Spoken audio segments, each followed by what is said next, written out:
It seems some people spend more time polishing their coffee mug than they do polishing their souls. Jesus knew this, and that's why he calls out the Pharisees. You clean the outside of the cup, but inside it's filthy. So it looks clean on the outside, but you're drinking mud. It makes us chuckle because it's so obvious. It's absurd. And yet Jesus isn't joking because he knows that absurdity lives in us also. The Pharisees were experts in fussing over the details. They even tithed their herbs, mint, dill, cumin. Y'all, when we Cajuns cook our dinner, do we take the salt and we get out our measuring thing and we make sure that it's 0.01? That's what the Pharisees were doing with the tithes that people were bringing. It's like, oh, is this enough? Oh, let me make sure. And they put it all, and they were so meticulous in making sure that everything was perfect. Yeah, as Jesus says, you're missing the weightier demands of the law. I mean, imagine someone carefully measuring out 10% of their basil leaves, putting them into the collection basket, and then ignoring their neighbor who can't even afford groceries. Sometimes we get meticulous about condiments, but careless about the meal itself. Justice, mercy, and faith. So Jesus throws a jab, and it's in our direction too. You strain out the gnats, but you swallow camels. Picture the ridiculousness of that statement. Somebody is filtering their tea through a strainer just to make sure no tiny fruit flies sneak in. And then they turn around and try to swallow a whole camel. That's the comedy of hypocrisy. We laugh because it's ridiculous, but we can also be ridiculous, right? When we make mountains out of the small stuff and ignore the sins that actually wound God's heart.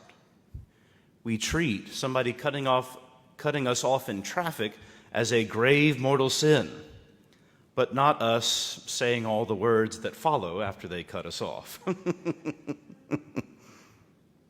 So Jesus says, hear this. Jesus does not say that the small things don't matter, they do. What he is saying is that both do. Remember, Jesus says you have to follow the law and the letter of the law. You have to be faithful in all things. Yes, catch the gnat, but don't swallow the camel. The seasoning matters, but it's not the meal. A Christian who boasts about giving up chocolate for Lent, but hasn't prayed in months, has missed the entire point. A parishioner who demands that the hymn be sung in the right key and at the right tempo, but refuses to sing with joy, has missed the point. Paul, in the first reading, gives us the antidote. He says to the Thessalonians, when we came, we didn't use parlor tricks, we didn't flatter, we didn't come trying to con you out of your money. Instead, we gave you the gospel, and not just the gospel, we gave you our very hearts. Not showy religion, a life poured out. Paul says it felt like being a mother nursing her child. Tender, costly, vulnerable. So do we see the contrast? The Pharisees who guarded their herbs while Paul gave away his heart. The Pharisees who strained gnats, but Paul who embraced, swallowed with his entire being the cross of Christ. So here's the question for us. What's the camel that we do our best to try and swallow while we fuss over gnats? Are we more upset if someone happens to sit in our pew that we forget to wonder why they haven't been to Mass in years? Have we asked them about that instead and how we can help them? Do we polish our Catholic image, kneel just right, fold your hands just right, make sure you appear to be a perfect and good Catholic, but at the same time holding grudges and pride in our hearts? The Psalm says it, Lord, you searched me, and you know me. God sees the inside of the cup. we shouldn't feel threatened by that. We should feel relief that we can't possibly hide anything from him. That even if the question should come into our head, did God notice that? The answer is yes. Not only did he notice it, he knew you were going to do it. And yet still he allows us to draw breath because he's not capricious, he's not cruel, he loves us. But he wants us to know that he loves us.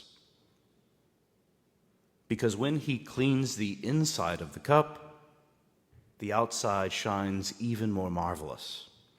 Healing always flows from the inside out, not the other way around. So today, before we fuss over the gnats, pause and let the Lord search our hearts. Let him shine into those hidden corners that we might be trying to draw attention away from. And ask yourself, what gnat am I trying to strain out of my life?